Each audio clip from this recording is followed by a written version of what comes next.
Tyler Reeb from the Southwest Transportation Workforce Center, Associate Director, passing the torch to Tom O'Brien. Tom O'Brien, Director of the Southwest Transportation Workforce Center, and I believe we also have a couple of our students with us. Oh, and Vicki, Vicki, please introduce yourself. Vicki de Guzman, I'm the Assistant Director of Metrans out of USC. So one of the SWTWC partners. And then we've got a couple of students on our team with us today. Daniel and Daniel, want to introduce yourself? I don't think they have audio enabled, but yeah, okay. Jennifer Tran and Daniel Magno, rather. Also from the SWTWC team, Fran. Yes, Fran Bowman. And Fran, for those of you who don't know, you in Southern California. Thanks, Jan. Fran Inman, Majestic Realty and the California Transportation Commission, and former member of National Freight Advisory Committee. Oh, former member, Fran. Well, I'm a member. It's just we kind of went silent. So I'm a member of INFACT. It's just INFACT is inactive. Thanks, Fran. Glad you could be on the call. Kristen Gigas, partner in crimes with Fran on the INFACT Committee and also the CEO of the Port of Bonivi, Southern California. Morning, Kristen. Thanks for being on the call. I'm Lisa Nye with Federal Highway. Morning, Lisa. Hi, this is Craig Crick with the Nevada Department of Transportation. Wonderful. Excellent. Thank you. Great. Joseph Kane from Brookings. Oh, hi, Joseph. All right. Anyone else we missed? Well, thanks for taking your time this morning. One of the things we want to do, and we'll be as efficient as possible, is sort of bring together what's been happening over the past quarter. I know a lot of you have met at the subcommittee level, but we thought it was worth bringing everybody together on one call to give you an update on what we've done in the last quarter, what deliverables we've met, and with sort of a focus on the development of our the action plans that we have to submit to FHWA by the end of this month as part of the fulfillment of our strategic initiatives. And then Brian will be talking about how all of this relates to phase 2 of the jobs needs and priorities report. So we'll go over the deliverables really briefly. Tyler will talk about the subcommittee updates and how that led to the development of the action plans. And then, as I mentioned, Brian will talk about the labor market analysis. Fran and I want to provide some updates on the Workforce Center's partnerships. As you may recall, FHWA has assigned the responsibility to each of the Workforce Centers to put together 20 new partnerships by the end of this year. These are partnerships that are new teams going after grant proposals, new initiatives, new curriculum development opportunities, and I'll sort of give you an update on a couple of them. And Fran has something I think exciting that we're working on that would involve, we hope, in some sort of memorandum of understanding. Tyler's going to talk a bit about the how we're rebranding the National Network for the Transportation Workforce, which is the unit of 5 regional workforce centers that has been meeting on a biweekly basis since the centers were awarded. And then I'm going to provide some update on a new grant opportunity that we're pursuing that is related to the work that we're doing and is in fact going to be proposed by the NNTW. And then we'll talk about sort of the next action item on our on the table. Any questions about the agenda? All right. Seeing none, let's move forward. I formally welcome you to make sure that that slide remains relevant. A couple of things that we wanted to point out to you that we've accomplished over the last quarter. And Daniel, I think, will be doing some links from these so you can view them as resources. One of the things that we did was a national webinar, although it had a regional focus on innovative logistics, transportation, distribution, and logistics partnerships. And this was designed to share with people from particularly the high school education community, best practices in TD&L curriculum development and programs. And this is from the SWTWC website. You actually can view the playback of the webinar. And the nice thing about this in terms of partnerships was that it was done in conjunction with the National Association of State Directors of Career and Technical Education. Fran put this together. So Fran, do you want to say a little bit about some of the content and the outcomes from your perspective? Sure. It was one that we were focusing on to really get, it was primarily for the high school portion of the project, excuse me, and we had, the audience exceeded our expectations. We had over 150 people register for this web conference, and we also had the U.S. Department of Education that sent out blurbs and blasts to all of their constituents to let people know about it. And a huge number of our partners also advertised this. So we're very pleased with the content of the web conference and the support that we received from many of our partners as we've moved this project forward. So we're very happy with it, and I hope you do have a chance to review it, because the teachers that presented were just excellent, and we had excellent questions. Yeah, and this helps us with our deliverables in a couple of ways. It's helped us facilitate some new partnerships across the 8-state region at the high school level. As you'll hear a little bit later, it helps us move forward a diversity initiative in logistics and supply chain.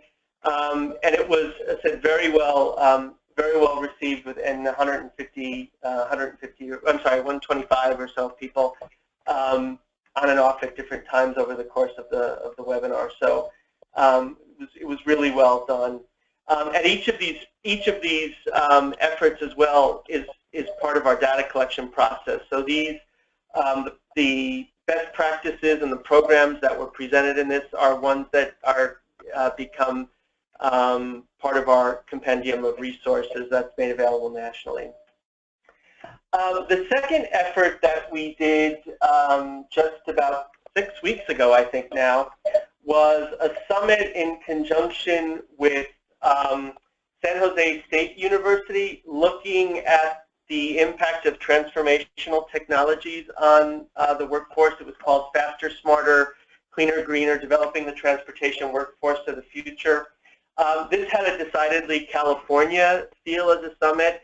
It was hosted at the Commonwealth Club in San Francisco, and we addressed workforce impacts of intelligent transportation systems, the potential impact of high-speed rail.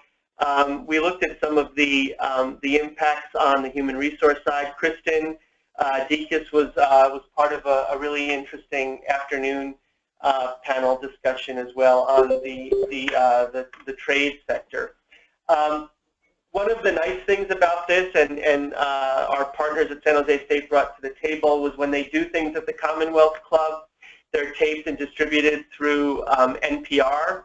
So we got some broad-based, a wider audience for what was a regional summit, and a nice. This is a really nice thing to, I think, to share with all of you, and I hope something that you'll pass along as well. Tyler, do you want to talk a little bit about Tyler? Instrumental in helping shape a couple of the panels. Anything else you want to add about this for the steering committee? I think you covered a lot of it, Tom. The one thing that was, I think, the big takeaway for everyone was just how important it is to look at integrative skill sets. That seemed to be, I think, one of the overarching themes is that in order to address transformational technologies, you can no longer just have an IT person, for example. IT is now going to be a skill set across the transportation landscape. It's electrical, mechanical, and IT, for example, could all go together in an engineering skill set. Then, of course, we are continuing to hear uniformly in every single workforce development outreach event the importance of workplace competencies, professionalization skills, what I think is unfortunately often called soft skills, but what it really gets to is how to be a professional in the 21st century. Some of these old school skill sets that are have been overlooked as we've turned to transformational technologies. They certainly need to be addressed with specialized skills, but the old-fashioned skill sets that make businesses tick on a day-in and day-out basis, including showing up on time, never get old. Yeah. Kristen, any comments from the participant perspective? I thought, it was I enjoyed serving on the panel. I think listening to all the different perspectives. I missed the morning piece, unfortunately, but I did see the afternoon. I thought the woman that spoke, she was the new federal representative from the US. Was she DOT or what was she from? FTA, Federal Transit Administration. Right, that federal. I thought she gave an impressive talk from the federal perspective on skill sets needed to fill the transportation workforce, and I think it just kind of reinforces what we already know. There's a demand for transportation employees, and there's not the demand. The supply is not meeting the demand. We took the opportunity to do a micro survey to help build the network as part of the process. So I think it was a successful event. And for each of these, we'll make sure that you get easy to access links to repost and share via your own platforms. This is Fran Inman. I have a question. It seems to me that what we all need is problem solving. It doesn't matter what job we have in logistics. We are, solving a problem. So hopefully that was part of the discussion. It is part of the discussion. Critical thinking, analytical tools as being one of those work-based competencies that came up again and again. Is something that we're sort of trying to figure out how best to incorporate into the programmatic efforts and the action plans that we have moving forward. But yeah, problem solving is a critical component. Well, and it's hard to look back on our own education and think, okay, where did I learn how to solve problems? And I can't tell you specifically. I think it was in every class, so to speak. Depending on what perch you're on in the supply chain, you're trying to solve another problem. And then I think the thing that's just surprising to me over and over again is customer service. And, that's another thing. So if I'm looking at the workforce of the future, being able to have problem-solving skills for whatever problem I'm trying to solve at that moment, and also the customer service, it doesn't matter who your customer is so important. And you hear it and you see it written up like it's a new thought, and it's like, no, how do we ever lose that? No, I think that's right, and I think there's also a renewed emphasis on experiential learning, broadly defined, and you're going to hear from Tyler in a little bit about how we're translating that into a new series on what once would have been called apprenticeships, as a way to sort of develop some of these critical thinking tools for students currently in formal education programs. So you're right. I think you're right on the money. And Fran, I could just add to what Tom said. I completely agree with what you're saying, and The third bullet on the deliverables here is a workplace training podcast that I did with Matt Kaplan that was drawn from some great work that Jan Vocal did with his Workforce Investment Board on looking at some of the gaps in the millennial workforce and addressing some of the assumptions that are clearly wrong.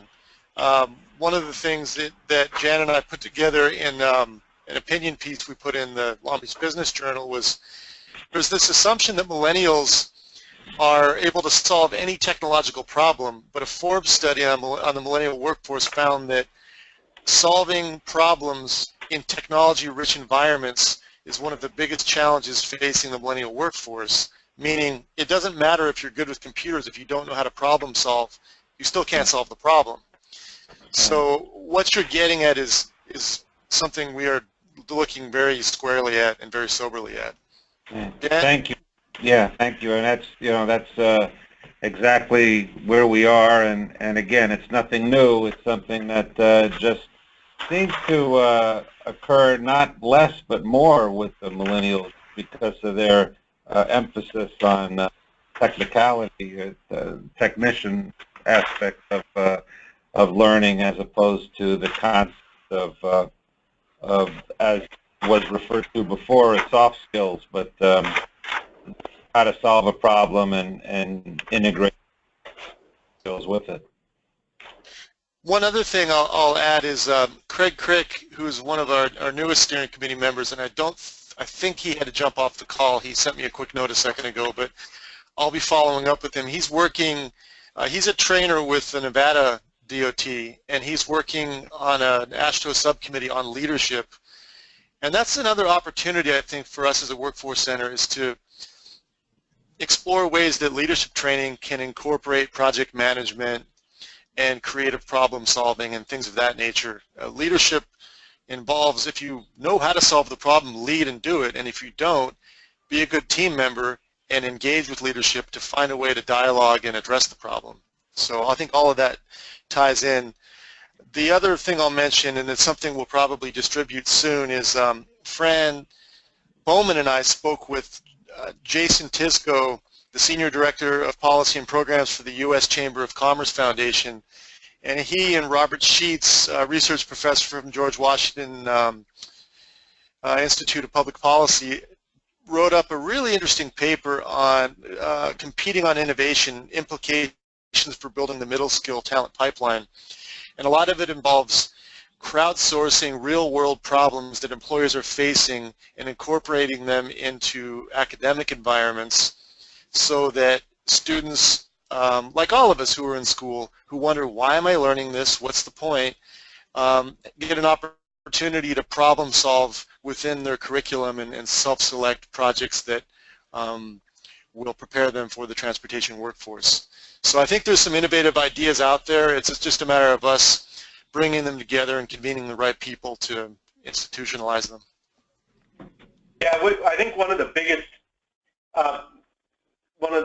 biggest growth areas for us as a center over the past quarter has been a broader set of stakeholders at the national level that we can partner with, like the chamber, the U.S. Chamber, and others that we're going to talk about in a little bit that help us better contextualize some of the problems. So I want to move forward because we're still on the deliverables and we got other exciting stuff to do. Tyler mentioned the workplace training podcast that he did. We also had a workforce session that was included as a panel at the recently completed Council of University Transportation Centers that METRANS hosted in early June.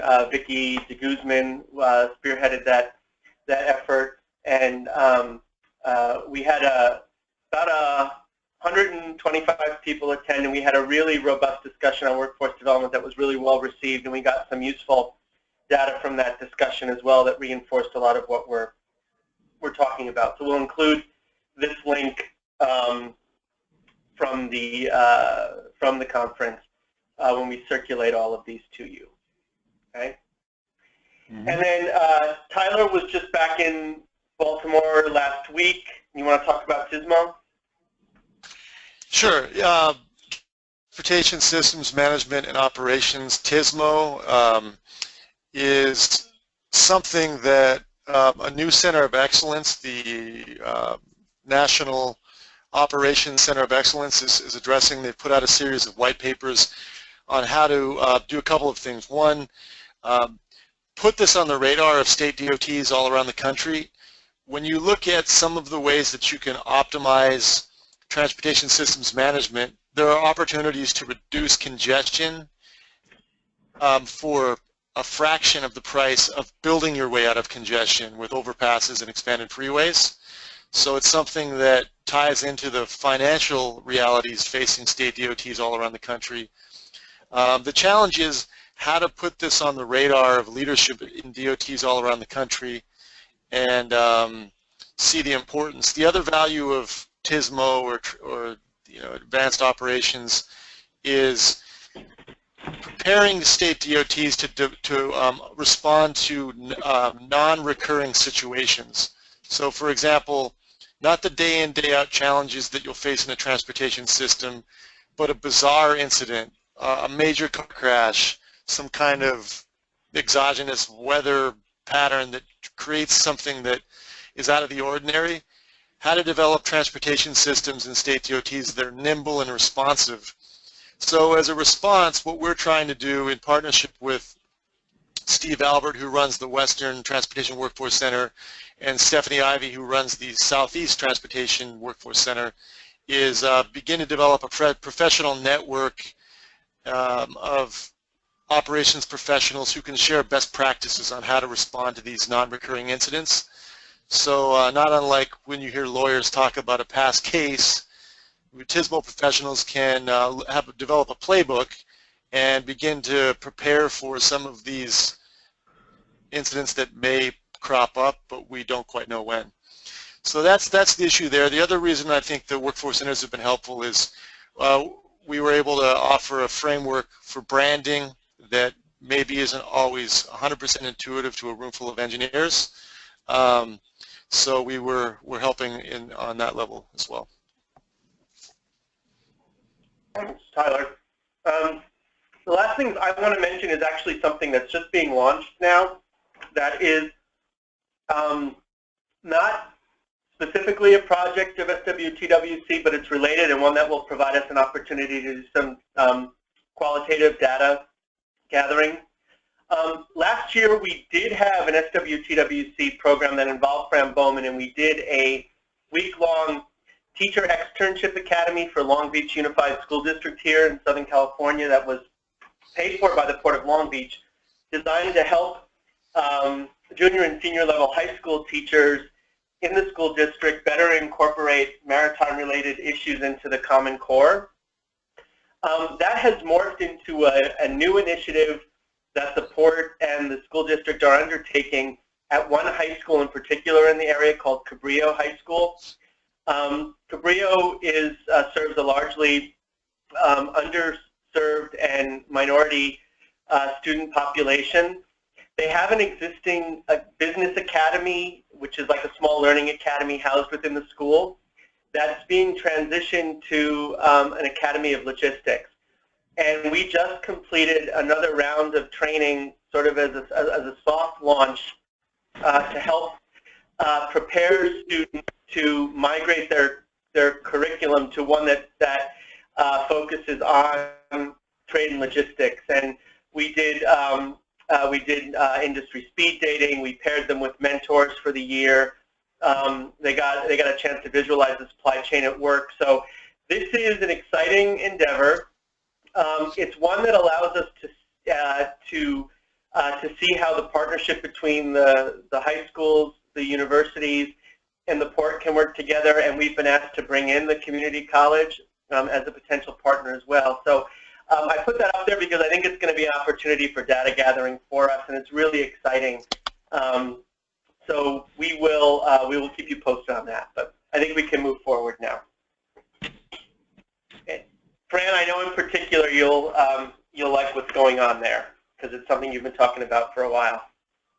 Yes. Good. Both friends. Both Fran. Well, Fran was integral in sort of getting it off the ground and helping design the approach.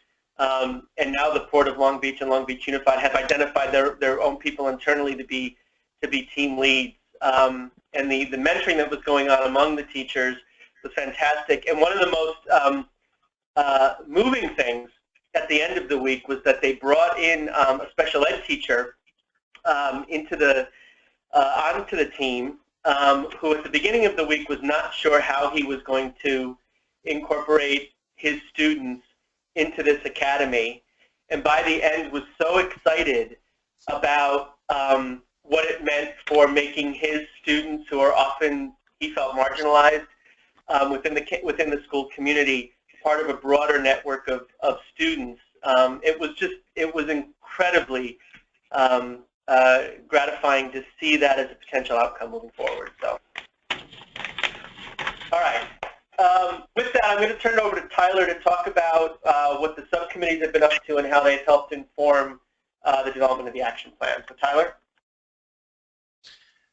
Okay, yeah, so to begin with, I'd just like to thank all of the steering committee members who broke up into these action subcommittees in our first quarter to focus in on the development of what Brian Cronin will speak about in a minute, which is our action plans.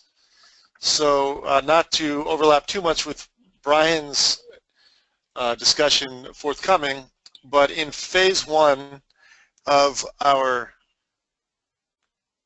labor market analysis, we, as a team here at the center, conducted an exhaustive survey of Bureau of Labor Statistics data at the state and federal level, and out of that identified 13 critical occupations, which fell under three categories: STEM, supply chain and logistics, and career and technical education.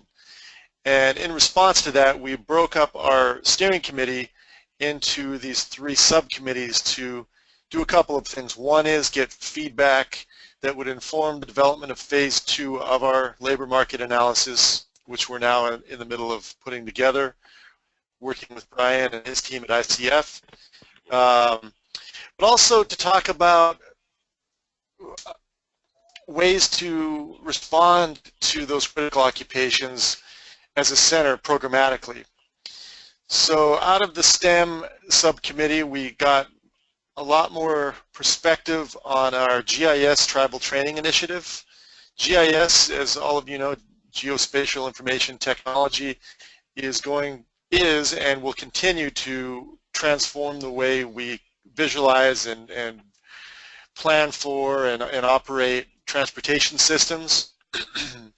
And one of our target groups, one of the most underrepresented groups in the transportation workforce, are tribal communities. So what we're doing is we're piloting a GIS tribal training initiative in partnership with Esri.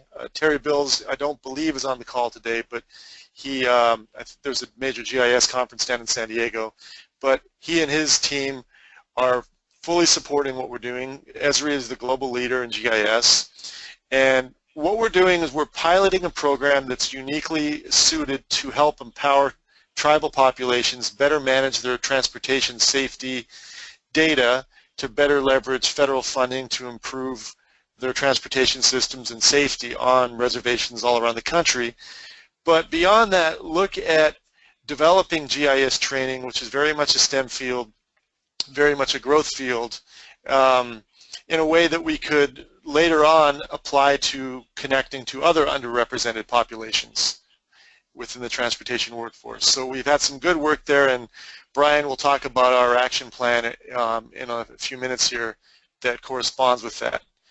Our supply chain and logistics subcommittee also offered up some great perspectives. Out of that, we developed our action plan focused on supply chain and logistics diversity, working with CSCMP, which has a action initiative of the same name, and we're working on identifying strategic partnerships that can help bring underrepresented segments of our general population into the supply chain and logistics transportation sector. Our one of our key focuses is bringing women into the supply chain logistics sector, but we're looking at other populations as well. Per the advice of Rick Blaskin, president of CSCMP, one of our board members, we are working to partner with a Department of Commerce subcommittee. It's the Supply Chain Competitiveness Task Force, is that right? Yeah, Supply Chain Competitiveness Task Force. That's chairs, I believe. Yeah, and Ann Strauss-Weeder, who I've spoken with a couple of times, she chairs the subcommittee, and we're working on helping share efforts there as well.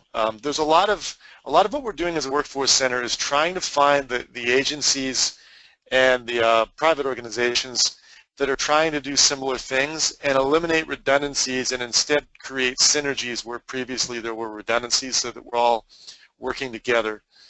So that's what informs the Supply Chain Diversity Initiative that you'll hear about in a minute. Lastly, we've got a lot of great input from our Career and Technical Education subcommittee, and out of that we have developed an initiative directly focusing on filling a major gap in the transportation workforce, which is trucking. And there are some interesting ways we can do that. Lee Lambert and his team at PEMA have been very helpful in offering some perspectives on how to shore up the gaps there. Also, some interesting ideas on ways to connect with underrepresented populations in the workforce. And we've partnered with some trucking organizations to get feedback and input, most notably Schneider National with Grayling Jones. And out of that, we have our action plan targeting the trucking sector. So I don't want to take up too much time. I think a lot of what Brian will talk about will connect to and build on what I've already said, and I'm looking forward to hearing any feedback that we can get from our steering committee.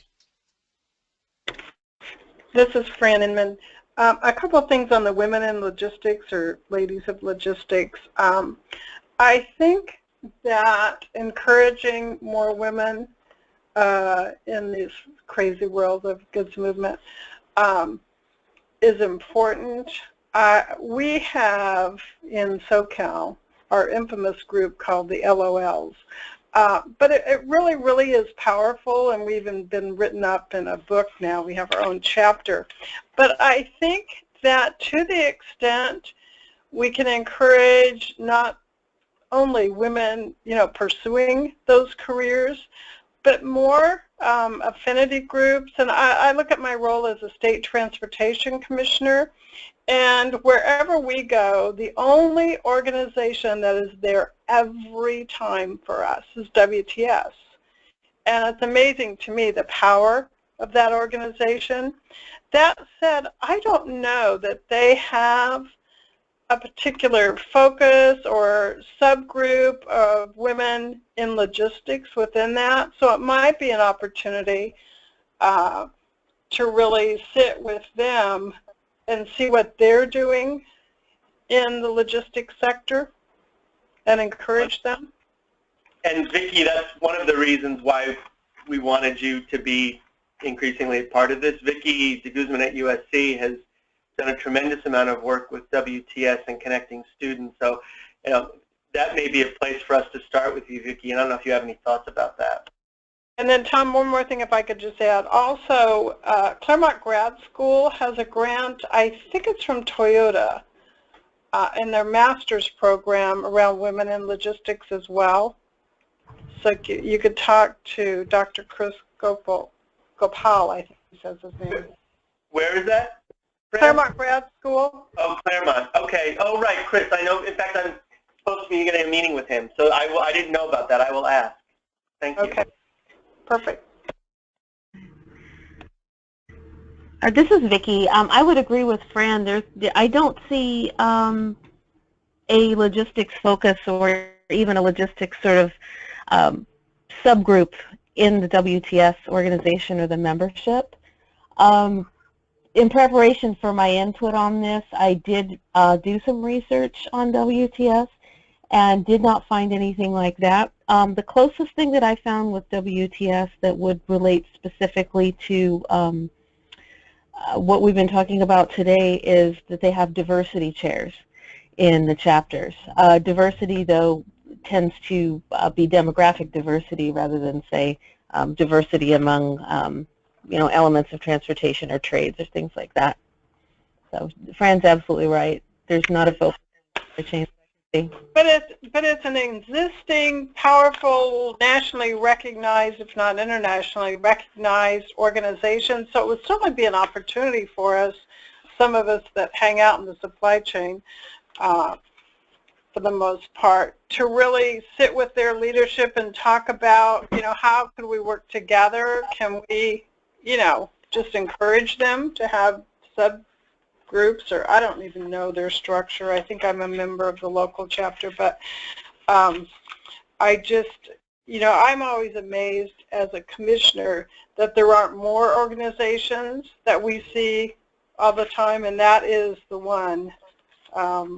Mobility 21 in our region, but that's, really a SoCal focus. But WTS is everywhere.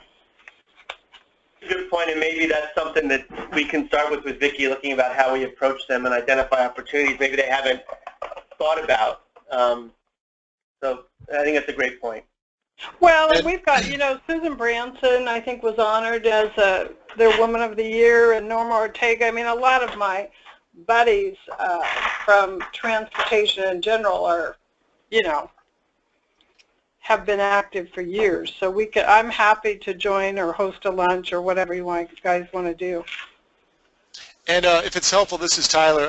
I'd be happy to bring in Ann Strauss-Weeder with her work with the Department of Commerce Task Force as well. Yeah, she's great. I know Ann. Great. Brian. Yes, thanks, Tom. What I want to do is just summarize some of the ideas that Tyler just highlighted in terms of the action plans that will be coming out of Phase 2. Just to recap, in Phase 1, we were trying to identify the priority jobs across the Southwest region, and we came up with a listing of 13 in those 3 areas that Tyler had mentioned. And what Phase 2 is about is designing and developing programs to promote workforce development in those priority job areas. And so we've come up with 4 action plans. Tyler mentioned 3 of them. There's 4 total. And you'll get a summary of those today. It sounds like folks already have some great ideas for how to refine those and to strengthen the plans, which is great because we have the summaries here today, but over the next month, we'll be designing full strategies behind the action plans to actually go out and implement these next fall. So keep the comments coming. We'll also follow up with direct interviews to get some more information from you and a one-on-one session over the phone at some point if you're available. And I'll add, to whatever extent we can use additional sort of the Burning Glass tools to supplement what we know, we can do that here, Brian, too. So for those of you who don't know, Burning Glass captures information on real-time job postings out there. It mines the web.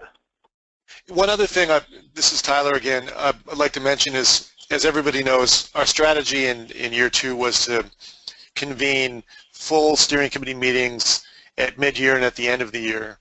So we're doing our mid-year full steering committee meeting now, but in Q1 and Q3, break up into subcommittees. I think what would be a great idea, which I've found really valuable in addressing targeted aspects of the workforce, would be, Brian, if we could bring your team in and conduct a peer exchange with the subcommittees in Q3, that might be a great way to get a really rich dialogue about these subjects. Absolutely. I think that would work out well. Okay, great. All right, so the first action plan is around creating an apprenticeship webinar series. The idea here really came out of some of the trends that we've been seeing in the transportation workforce. We've touched on those today. There's been a lot of demographic changes over the last 10 years, just new demographics coming in to the candidate pool and some populations that haven't been reached before, so we want to connect with them. We also realize that there's a lack of career awareness in the opportunities that exist in the transportation space. There's new technologies that are coming out, changing the skills that are needed, and there's a rising workforce coming up with just more diverse experiences. And so this webinar series will be focused on highlighting successful apprenticeship programs in the Southwest and even nationally and internationally that have been used before to build the skills that organizations need to be successful in the transportation industry. And so the focus will really be twofold. One, to allow organizations to understand what's out there in terms of apprenticeship programs and build their own internally to help their employees build the skills that they need, and also to attract new employees to their organization and give them a career path. But also to engage students in high school and community college to see what opportunities exist in terms of getting the skills that they need to be successful in the industry. So very excited about this. It builds on the webinar that Tom mentioned, the success that we had in the attendees that came to that session. And so this will be something we're working on next year. The second action plan is related to, and if we get the next slide up, there we go, the Supply Chain Diversity Initiative that Tyler was talking about earlier. One of the things that we saw coming out of phase one is that there's going to be a huge increase in demand in the supply chain area. Just in distribution managers alone, we're going to see an increase in about 15% over the next 10 years. In logisticians, an increase in over 30% in terms of job openings, and then in freight, stock, and material movers, an increase in over 120,000 employees needed. So this is an area where we need more people coming into the applicant pool, and we need to reach out to candidates that we really haven't reached out to in the past, women, as we were just talking about, tribal communities, and then also even veteran populations. So this will be focused on creating partnerships to get the word out about the opportunities in this career, and then bring more employees into the pool. So this is something that we're very excited about and that we were just talking about a little bit earlier. So just a recap of that idea. The third one is focused on the trucking industry, something else that Tyler mentioned. This is an area where we'll be just broadening the outreach to new applicants coming into the trucking occupational area. This is an area that probably has a stereotype associated with it. We heard lots of challenges around getting people to come into this career during our phase one interviews. Just a lack of awareness of the career opportunities. There's some challenges around some of the policies that exist in hiring new applicants. And so what we want to do is get the word out to bring people into the pool, but also let them know the types of things that they need to be doing to get the certificates that they need, and also the skills they need to go into this profession. And this is another one where we'll be reaching out to women, veterans, and also tribal communities to extend the reach in getting people into this field. And then the last action plan is the GIS tribal training that Tyler had mentioned, and some of the partnerships that we have in that area to build skills among tribal communities in Oklahoma as well as Los Angeles County. So overall, 4, I think, very exciting plans. Like I said, these are sort of the summary of those plans, and we have a lot of the strategy in place, but over the next month, we'll be utilizing that strategy to get full implementation plans together so we can roll those out going forward. Tom, Tyler, I know that you both have been very involved along with the subcommittees in designing these plans. Anything that I missed or that you would like to add? One of the things that I was going to talk about for my partnership thing was how we tried to formalize these and then maybe attach dollars or grant opportunities to them. And so, for example, under our recent University Transportation Center application that we submitted at the regional level, we brought in Pima and Lee Lambert and are going to be using Pima as a test bed to enhance the commercial driver's license training program there. We also have built in the Tribal Training Initiative, doing a train the trainer approach to be able to use transportation-specific GIS applications at within our region to help increase the skill sets of people who are at tribal schools. So you know, that's sort of what I was going to talk about in terms of partnerships. Is we're trying to not just broker the connections between people, but help them find ways to pursue funding to actually implement some of these. And Brian, this is Tyler. The only thing I could add beyond what Tom said is in conducting interviews in Phase 2, it would be great if we could get input from our steering committee and some other strategic stakeholders on how to identify some of the critical occupations that don't exist yet. The BLS data was great in finding gaps in historical data, but as we all know, things are moving so quickly, we also need to do some forecasting, and maybe as we transition to the second part of our Phase 2 labor market analysis and begin to think about a methodology for Phase 3, that's something we could seek input on. Yeah, most definitely. The action plans we're finalizing, they're due to FHWA on Thursday, so we'll circulate those to everybody. They're fairly digestible 3-page documents summarizing our efforts, and we'll circulate those to you so you can provide some input on them.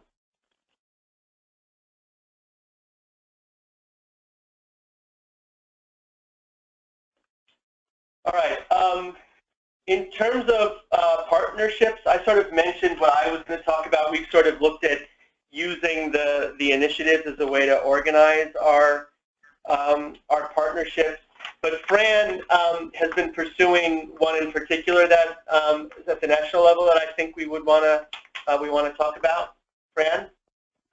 Yes, be happy to do that. One that we've been working with for some time is the material handling industry.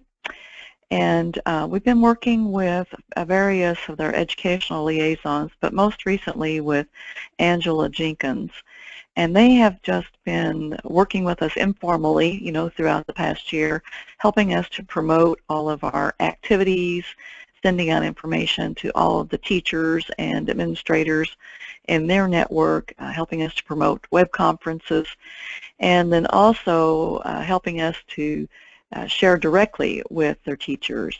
And as a result of that, we have created an official memorandum of understanding, which has been approved by their CEO, and now we're just close to having all the signatures on the document that just shows a general how we will work together. And I think some of these MOUs, it's important to have them in writing, because if Angela leaves or her current CEO leaves or I leave, or people that come after us will have a written document that has already been agreed upon between the two organizations, that the next person in line can pick this up and carry it on. So that's one that we're working with. We're also working with the National Association of State Directors for Career and Technical Education, and Russ Weichel, who was on our board, was one of those state directors. And they've been working with us informally in a true partnership capacity, again helping us to promote our programs, serving as moderators for our web conferences, and many other ways. But we would like to establish, again, a written memorandum of understanding. Also, we'd like to do something similar with Skills USA, And some of you may be familiar with Skills USA. It's the competition that schools, student organizations use to demonstrate their skills. And they're done locally first in the local community, and then they go to the state level, and then they go to the national level, and then they go to the international level. And students and secondary and post-secondary education both compete in those contests, and they're highly supported by the industries. And some of you actually may work with Skills USA in your community. And then another group that we want to work with is the Technology Student Association. So, I mean, actually there are just unlimited possibilities for formal partnerships. But we wanted to make sure we had the one finalized document ready to go before we started pursuing additional ones. So that's kind of where we are with the partnerships. And if you're interested or know of someone in the education field that you think we should link up with through industry or the associations, you know, I would be happy to pursue those also. Thanks, Fran. This is the other Fran. I think particularly however we can find those linkages with the technology connection. I just feel like our sector has just a world of opportunity in front of us if we can get the blending of, you know, the millennials, yes, technology, and our passion for the supply chain. So, yeah, well, that would be the top of the list. I was going to comment, too, when you spoke earlier. One of the things that I worked on a previous DOT grant was we had developed 500 lesson plans that are on a website called Transportation Careers, a Resource for Teachers. And they're all available for teachers to use, you know, at no charge, download, use them in their classroom. And we have several on them in there on supply chain. But many of them and most of them are all problem-based because we would like to see the students learn to solve problems. And there may be more, and there should be more than one correct way to solve a problem. But we want to see the students go through that process. So that's just another resource. And what we're currently doing now is we're starting to bring that website in, which was housed by the National State Directors Association when there wasn't a grant, and put it onto the National Transportation Network websites so that those materials will be available, you know, teachers all across the country through one location.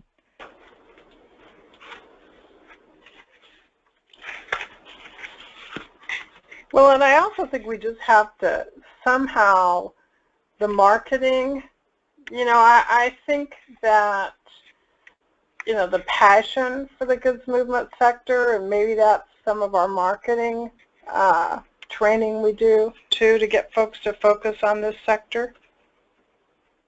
I agree. I do agree.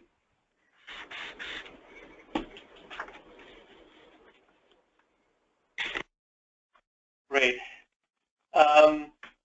Shall we move on? Tyler.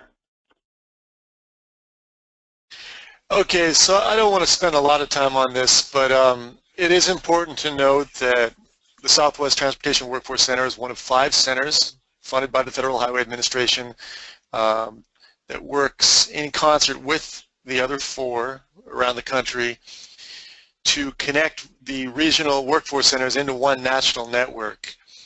And it's critical that when we, as centers, represent the national network, we have a cohesive brand identity. So we've been working over the last several weeks with Dan Froelich, who's an excellent designer. He's done a lot of great work for Metrans over the years, some of it award-winning, all of it very good. And this is the logo we've come up with to use for our various collateral, as well as what you'll see on the next slide for our website. NNTW, nice logo, being transportation, and then a gray-blue color scheme that reflects the importance of the national network, and then in blue, TW, the transportation workforce. Then here on the next slide, you can see this is a mock-up of what the home page will look like. What we're envisioning is our logo at the top, standard menu bar, the map below indicating the 5 regional centers and how they work together with the contact information. Below that, a featured news and events section where we'll have a leading item, and then the remainder of the news and events will be on a dedicated page indicated at the top on the menu bar. A brief about, and then below the regional workforce centers subhead in the bottom right quadrant of the page, direct links via the logos of the respective workforce centers back to the regional centers. So very much a hub site to give a nice brand identity. This picture here is one of several that we'll have on a rotating carousel to reflect different aspects of the transportation workforce, different transportation modes. We hope to have some photojournalistic, non-staged looking shots of actual transportation workers doing things across the modes, as well as images that convey the interesting geography of the United States.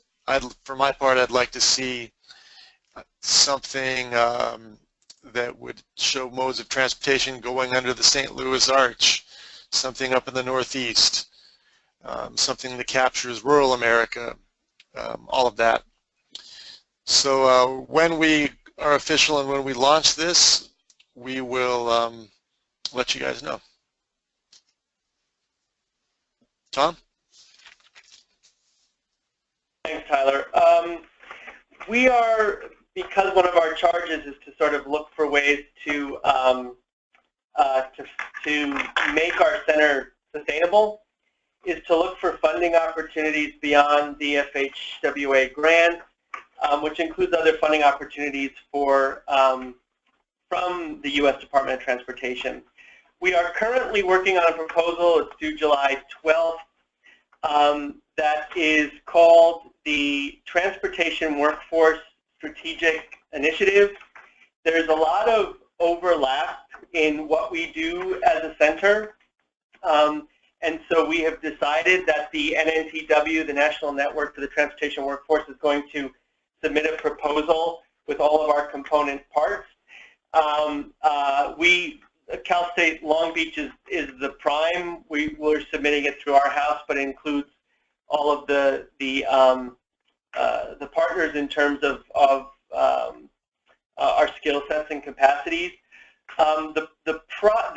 Essentially, the project is looking at the development of career pathways involving technical schools, community colleges, and four-year universities, with a focus on the workforce needs tied to highway development, and that's because the Federal Highway Administration is the pot of money where this is coming from. The goal is to put on paper demonstration projects by the end of a 2-year period that could then be implemented on the ground or serve as models for implementation in future, hopefully future phases of funding.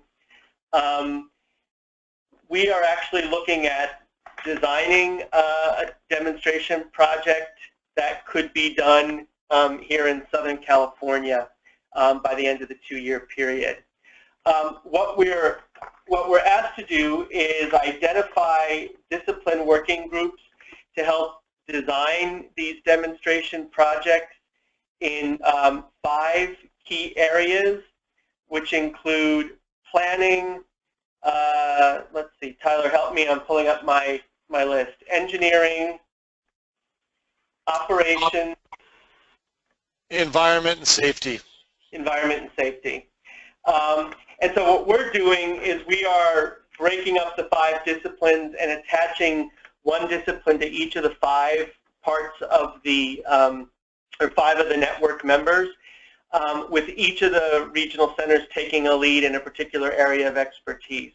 So We're gonna focus on planning in the Southwest, which we also like because sort of planning as a discipline sets the stage for all of the others that follow. You need planning to have safety systems and operations and the environment and engineering. It's not a lot of money spread over 5 centers in 2 years. It is $1 million, well, $1.25 million project with a 25% match. Because we've been concerned about sort of the capacity and the fact that we've been drawing upon a lot of other donated in-kind time to have the center run. We're actually looking at using the bulk of the money on our end to fund a strategic initiative coordinator who would help see the demonstration project moving forward, which was important to me because if we didn't have a coordinator, it would fall upon our staff to do it, and then we wouldn't be able to do any of the other things that we have to do as a center. So we've actually identified someone who we've worked with at Long Beach City College who plays a pivotal role in managing workforce development projects at a community college. And since that's so central to this particular strategic initiative effort, we thought it was good to look to that area for someone to coordinate this. And so Scott Jakovich, who's actually sitting in and listening on this call, is where we're building into the proposal to do that. We see, as I said, we see a lot of potential overlap. We hope that we're a competitive respondent, and if possible, we may be reaching out to you in the next week or so to submit a letter of support for the initiative, and we'll circulate an abstract of what we're going to be doing. So, because I know it's fairly vague, and part of that is how the project is defined by FHWA, but we'll give you some additional information to review, so that if you are able to submit a letter of support, it would be greatly appreciated. Tyler, do you want to add anything about the initiative? No, I think you've covered it. I think the only thing I could add is that we are exploring the idea of launching a pilot program in year 2 that we would direct, working with Scott and our team on planning, which would be, I think, a good exercise in taking best practices from that effort and applying them to the development of the other demonstration programs that would kick off at the end of year 2. And as we've discussed previously, Tom, it makes a lot of sense to have planning begin the process. It's really what should happen most times, but oftentimes doesn't. So I like the chronology of it. Yeah, and again, the focus is on how do you build career pathways and how do you demonstrate that people can move from technical schools and community colleges to 4-year universities in these 5 areas related to transportation and highway planning. So we will certainly leverage the efforts that we're doing as part of the SWTWC, and as I said, as we work on writing the text over the next couple of weeks and finishing it up, we'll share that with you as well. So, any questions? All right, the next steps, Tyler, you want to talk about the webinar? So I touched on it a little bit earlier, and Brian also talked about it. We're planning on putting on a webinar that will be the first of several that will address the importance, the newfound importance of apprenticeships in bridging the gap between the academic continuum into the workforce. We will likely call the webinar something like Beyond Your Grandfather's Apprentice Program, work-based training in the 21st century, something like that. One of the things we want to be very clear on is defining the new narrative for apprenticeship in the United States, which has traditionally been associated with unions. And while there's certainly value in that in the transportation workforce, we are largely talking about other forms of apprentice programs or work-based training that are not associated with organized labor. And Stefan Minder, who had an emergency today and wasn't able to be on the call, one of our new steering committee members, is an example of that at a freight forwarding company developing their own in-house apprentice program modeled after a Swiss program to develop their own minor leagues, because they're finding in the freight forwarding sector that the only way these companies in that sector are able to get new employees is to poach from one another, which is not effective at all. And is Lewis still there, Tom? No, I don't believe he is. Okay, so we had a CITT alum go through there. But that's the kind of thing we'll explore. I'm also in discussions with the U.S. Chamber on supporting that, and tomorrow I will go to the Transportation Workforce Institute based up at LATTC and discuss collaboration with 11 different community college partners. So more soon on that. And we'll certainly want to get feedback from everybody in our next round of subcommittee meetings. Great. Thanks, Tyler. I'd love to hear from the steering committee, because I think that's all that was on the agenda. What sounds most promising to you? What's most exciting? What's not clear? Where would you like to see us focus our efforts? Anything that you didn't hear that you want us to address? This is the time for that more open-ended response. This is Jan Vogel. I mean, I just really impressed with the with all that's taking place in this committee. I mean, it's very ambitious, and I think if we're able to achieve, you know, half or 3/4 of what's on there in the time frame that's represented, I'd be very pleased with that. Very, very pleased with the way it's the items that's moving forward. Thanks, Jan. I'm Dave Stumpo. On that apprenticeship program, if there's any templates or anything that has been shared with the committee, I would like to be copied on it, or you know, see some of it or be part of it somehow. So, FYI. Yeah, this is just launching now, and in fact, because the transit industry is so critical, Dave, to this, and where you do have the unionized labor issues. We need to address part of it. One of the things that we wanted to do, though, is go beyond what has historically been understood to be an apprenticeship program in the U.S. and look at these other opportunities that are sort of more European model based or European-based models. So we'll do both. We'll do both, but that's why I think Tyler was talking about sort of not your traditional apprenticeship. But we will definitely include you, because the transit sector is an important place to maybe to begin that discussion. Great, thanks.